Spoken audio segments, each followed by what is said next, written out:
Day by day film making style, execution, editing skills ಗಳಿಂದ audience ನ excite ಮಾಡ್ತಾ ಇದಾರೆ. ಕನ್ನಡ, ತೆಲುಗು, ಮಲಯಾಳಂ ಮೇಕ್ ಓವರ್ ನ ನೋಡ್ಬಿಟ್ಟು ಫ್ಯಾನ್ಸ್ ಗಳು ದಿಲ್ ಖುಷ್ ಆಗಿ ಇನ್ನೊಂದ್ ಸ್ವಲ್ಪ ಜಾಸ್ತಿ ಕೊಟ್ಟು ಟಿಕೆಟ್ ನ ಪರ್ಚೇಸ್ ಮಾಡಬೇಕು. ಆ ಲೆವೆಲ್ ಇರುತ್ತದೆ ಎಕ್ಸಿಕ್ಯೂಷನ್ಸ್. ಇನ್ನ ಇವಾಗ ಬರ್ತಾ ಇರುವಂತ ತೆಲುಗು ಇಂಡಸ್ಟ್ರಿಯಿಂದ ಮಿರಾಯ್, ತೇಜ ಸಜ್ಜಾ ಅವ್ರದ್ದು ಹನುಮಾನ್ ಸಿನಿಮಾ ಆದ್ಮೇಲೆ ಅವ್ರಿಗೆ ಮಾರ್ಕೆಟ್ ಯಾವ ಲೆವೆಲ್ ಅಲ್ಲಿ ಡಿಮ್ಯಾಂಡ್ ಆಗ್ಬಿಟ್ಟಿದೆ ಅಂದ್ರೆ ಸೂಪರ್ ಹೀರೋ ಸಿನಿಮಾಗೆ ಇವರು ಕರೆಕ್ಟ್ ಆಗಿ ಬ್ಲೆಂಡ್ ಆಗ್ತಾರೆ ಅನ್ನೋ ಒಂದು ಕಾನ್ಸೆಪ್ಟ್ ನ ತಿಳ್ಕೊಂಡ್ಬಿಟ್ಟಿದ್ದಾರೆ ಎಲ್ರೂ.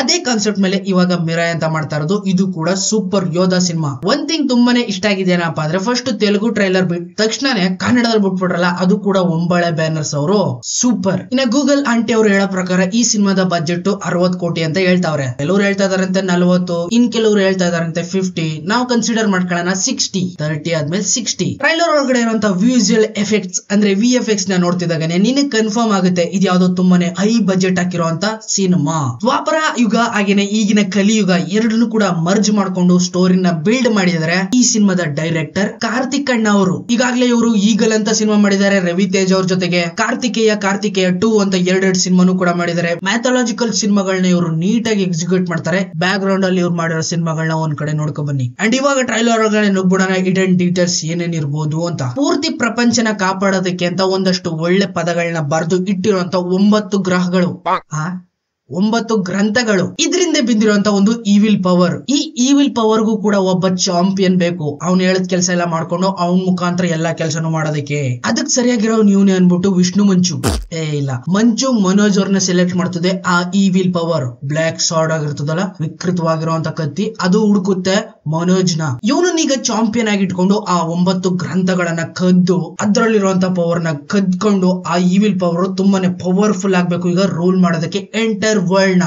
ಈ 9 ಗ್ರಂಥಗಳನ್ನ ಪ್ರೊಟೆಕ್ಟ್ ಮಾಡೋದಕ್ಕೆ ಅಂತ ಒಂದು ಸೈನ್ಯನೇ ಇರ್ತದೆ. ಅದರಲ್ಲಿರುವಂತ ಶ್ರೇಯಾ ಶರಣ್ ಕೂಡ ಒಬ್ರು. ಅವ್ರ ಮಗನೇ ತೇಜ ಸಜ್ಜಾ. ಅವನಲ್ಲಿರುವಂತ ಪವರ್, ಅವ್ನ್ ಯಾರು, ಏನು, ಹಿಂದೆ ಏನಾಗಿದ್ದ ಎಲ್ಲಾನು ಮರ್ತು ಬಿಟ್ಟಿದ್ದಾನೆ ಈಗಿನ ಜನ್ಮದಲ್ಲಿ. ಇನ್ನ ಈ ಈವಿಲ್ ಪವರ್ ಇಂದ ಆ 9 ಗ್ರಂಥಗಳನ್ನ ಪ್ರೊಟೆಕ್ಟ್ ಮಾಡೋದಕ್ಕೆ ನಾವೆಲ್ಲ ಸಾಕಾಗಲ್ಲ ಅನ್ಬಿಟ್ಟು ತೇಜ ಸಜ್ಜನು ಬೇಕು ಅಂತ ಅವನು ನುಡ್ಕೋದಕ್ಕೆ ಅಂತ ಒಂದು ಟೀಮ್ ಅಂದ್ರೆ ಹೀರೋಯಿನ್ ಜೊತೆಗೆ ಕಳಿಸ್ತಾರೆ. ಎಲ್ಲೇ ಇದ್ರು ಸರಿ ಅವನನ್ನ ಎತ್ತಾಕೊಂಡು ಓಡ್ಬಾ. ಬರೀ ಇವನು ಒಬ್ಬನ ಎತ್ತಾಕೊಂಡ್ ಬಂದ್ರೆ ಸಾಕಾಗಲ್ಲ, ಅವನ ಜೊತೆಗೆ ಆ ಮಿರಾಯ್ ಅನ್ನೋ ಒಂದು ಖಡ್ಗ ಸಾರ್ಡ್ ಅದನ್ನು ಕೂಡ ಹುಡಿಕೊಂಡು ಅವನನ್ನ ಎತ್ತಾಕೊಂಡ್ ಬರ್ಬೇಕು. ಜಗಪತಿ ಬಾಬು ಆರ್ಡರ್. ಎಸ್ಪೆಷಲಿ ಈ ಶಾರ್ಟ್ ಒಳಗಡೆ ತುಂಬಾನೇ ಇಂಪ್ರೆಸಿವ್ ಆಗಿದ್ದು ಒಂದು ನದಿ ಒಳಗಡೆ ಪಾಪು ಈಜೊಡಿತಾ ಇರೋದು. ಐ ಮೀನ್ ಕಂಪ್ಲೀಟ್ ಆಗಿ AI ನ ಯೂಸ್ ಮಾಡ್ಕೊಂಡು ಈ ಶಾರ್ಟ್ ನ ಕ್ರಿಯೇಟ್ ಮಾಡಿದ್ರೆ ಆದ್ರೂ ಕೂಡ ರಿಯಲಿಸ್ಟಿಕ್ ಆಗಿ ಕಾಣ್ತಾ ಇದೆ. ಅಂದ್ರೆ ಮೇಕಿಂಗ್ ಅವರ ಕಾಸ್ಟ್ ಯಾವ ರೀತಿ ಇರ್ಬೋದು ಅಂತ ಜಸ್ಟ್ ಥಿಂಕ್ ಮಾಡು ಸಾಕು ನೀನು. ಶ್ರೇಯಾ ಶರಣ್ ಅವರು ಇಷ್ಟೊಂದೆಲ್ಲ ಒತ್ತಿ ಹೇಳ್ತಾ ಇದಾರೆ ಅಂದ್ರೆ ಪಕ್ಕ ಈ ಸಿನಿಮಾದಲ್ಲಿ ಇವರು ಡೆತ್ ಆಗೋದಂತೂ confirm. Rest in peace. Starting ಅಲ್ಲೇ ನಾನು ದ್ವಾಪರ ಯುಗ ಅಂತ ಹೇಳಿದೆ ಅಲ್ವಾ? ಇಲ್ಲ, ಪ್ರೇತ ಯುಗದಲ್ಲಿ ಕ್ರಿಯೇಟ್ ಆಗಿರುವಂತ ಈ ಸಾರ್ಡ್ ಇವಾಗ ಕೈ ಸೇರ್ಕೋಬೇಕು ತೇಜ ಸಜ್ಜಾಗೆ. ಅದನ್ನ ಆಪರೇಟ್ ಮಾಡಕ್ ಗೊತ್ತಿರೋದು ಅವನೊಬ್ಬನಿಗೆ. ಅದಕ್ಕೋಸ್ಕರನೇ ಮಿರಾಯ್ ಜೊತೆಗೆ ಅವನನ್ನು ಎತ್ತಾಕೊಂಬರೋದು ಕೇಳಿರೋದು ಈಗ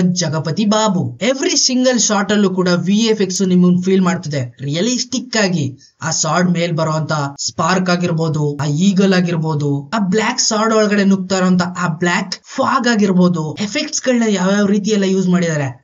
ಎಸ್ಪೆಷಲಿ ಒಂದ್ ಶಾರ್ಟ್ ಅಲ್ಲಿ ಅವ್ರಿಬ್ರು ಯೂಸ್ ಮಾಡುವಂತ ಕತ್ತಿ ಸಾರ್ಡ್ ಇಬ್ರು ಕೂಡ ಎಕ್ಸ್ಚೇಂಜ್ ಮಾಡ್ಕೊಂಡ್ಬಿಡ್ತಾರೆ ಒಂದ್ ಶಾರ್ಟ್ ಅಲ್ಲಿ. ಅವಾಗ ಪ್ರಳಯನೇ ಆಗ್ಬೋದು ಆ ಆಕ್ಷನ್ ಸೀಕ್ವೆನ್ಸ್ ಒಳಗಡೆ. ಇನ್ನ ಕೊನೆಯದಾಗಿ ತೇಜ ಸಜ್ಜಾಗೆ ಇನ್ ಸ್ವಲ್ಪ ಪವರ್ ಬೇಕು, ಎನರ್ಜಿ ಇನ್ನೂ ಬೇಕು ಅಂತ ಆದಾಗ ರೆಡ್ ಬುಲ್ ಕುಡಿಸ್ಬಿಡ್ತಾರೆ ಅವ್ರ mummy. Red Bull gives you wings.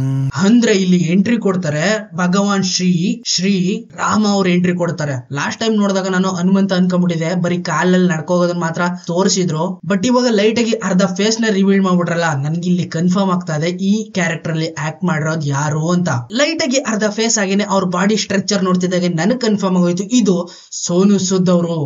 Sonu ಸುದ್ ಅವರು ಆಕ್ಟ್ ಮಾಡಿದ್ರೆ ಲಾರ್ಡ್ ರಾಮ ಆಗಿ ಈ ಸಿನಿಮಾದಲ್ಲಿ. ತೇಜ ಸಜ್ಜಾಗೆ ಪವರ್ ಇನ್ನೂ ಜನರೇಟ್ ಆಗ್ಬೇಕು ಅಂದಾಗ ಇವ್ರು ಎಂಟ್ರಿ ತಗೋತಾರೆ ಕೊನೆ ಕ್ಲೈಮ್ಯಾಕ್ಸ್ ಅಲ್ಲೇನೋ. ತುಂಬಾನೇ ಇಂಟ್ರೆಸ್ಟಿಂಗ್ ಆಗಿರುವಂತ ಪಾರ್ಟ್ ಏನ್ ಗೊತ್ತಾ, ಈಗಿನ ಲೇಟೆಸ್ಟ್ ಆಗಿರೋ ಜನರೇಷನ್ ಒಳಗಡೆ ಪ್ರೇತ ಯುಗದ ಒಂದು ಟಚ್ ನ ಕೊಟ್ಬಿಟ್ಟು ಇವಾಗ್ಲೂ ಕೂಡ ಕೆಲವೊಂದಷ್ಟು ನೆಗೆಟಿವ್ ಎನರ್ಜಿ ಫೀಲ್ ಆಗುತ್ತೆ ಅನ್ನೋ ಒಂದು ಟಚ್ ನ ಕೊಡ್ತಾರಲ್ಲ ಆ ಸಿನಿಮ್ಯಾಟಿಕ್ ಒಳಗಡೆ ಎಕ್ದಮ್ ಕಡಕ್. ಫೈನಲ್ ಆಗಿ ಮೇಕ್ ಅವ್ರಿಗೆ ಫಿದಾ ಆಗ್ಬಿಟ್ಟಿದೀನಿ. ಅದರಲ್ಲೂ ಕೂಡ VFX ಆರ್ಟಿಸ್ಟ್ ಗಳು ಮಾತ್ರ ಸಖತ್ತಾಗಿ ವರ್ಕ್ ಮಾಡಿದ್ದಾರೆ ಈ ಸಿನಿಮಾದೊಳಗಡೆ. ಇನ್ನು ಸ್ವಲ್ಪ ಹಾರ್ಡ್ ಆಗಿ ರಿಯಲಿಸ್ಟಿಕ್ ಆಗಿ ಮಾಡ್ಬಿಡಿ, ಜನಗಳೆಲ್ಲ ಫಿದಾ ಆಗ್ಬಿಟ್ಟು ಥಿಯೇಟರ್ ಅಲ್ಲೇ ಮಲ್ಕೊಂಡ್ಬಿಡ್ಬೇಕು. ಇನ್ನೂ ಒಂದ್ಸರಿ ಯಾಕಿ ನೋಡ್ತೀನಿ ನಾನು ಅಂತ. ಬರ್ತಾ ಇತ್ತೀಚೆಗೆ ಭಾರತದ ಎಲ್ಲಾ ಮೂಲೆಯಲ್ಲೂ ಕೂಡ ಸೂಪರ್ ಹೀರೋ ಸಿನಿಮಾಗಳನ್ನ ನೆಕ್ಸ್ಟ್ ಲೆವೆಲ್ ಅಲ್ಲಿ ತಗೊಂಡೋಗ್ತಾ ಇದಾರೆ. ನಾವು ಕೂಡ ಯಾರಿಗೂ ಕಮ್ಮಿ ಇಲ್ಲ, ಹಾಲಿವುಡ್ ಗೆ ಟಕ್ಕರ್ ಕೊಡ್ತೀವಿ, ವಾರ್ಗೆ ರೆಡಿ ನಾವು. ಇನ್ನು ಈ ಸಿನಿಮಾ ಸೆಪ್ಟೆಂಬರ್ 5ನೇ ತಾರೀಕು ರಿಲೀಸ್ ಆಗ್ಬೇಕಾಗಿತ್ತು, ಪೋಸ್ಟ್ ಪೋನ್ ಮಾಡ್ಬಿಟ್ಟವ್ರೆ ಸೆಪ್ಟೆಂಬರ್ 12ನೇ ತಾರೀಕಿಗೆ. ಸಣ್ಣ ಪುಟ್ಟ ಚೇಂಜಸ್ ಅದು ಇದು ಮಿರಾಕಲ್ ಗಳು ಏನಾದ್ರು ಇರ್ತಾವಲ್ಲ ಅದನ್ನೆಲ್ಲ ಮುಗಿಸ್ಕೊಂಡು ಮುಂದಿನ ತಿಂಗಳು 12ನೇ ತಾರೀಕು ಎಂಟ್ರಿ ಕೊಡ್ತಾರೆ ಎಲ್ಲಾ ಕಡೆ. ಸಿಗ್ತೀನಿ ಮುಂದೆ ನೋಡಿದ್ರೆ, ಅಲ್ಲಿವರೆಗೂ ಕೀಪ್ ವಾಚಿಂಗ್.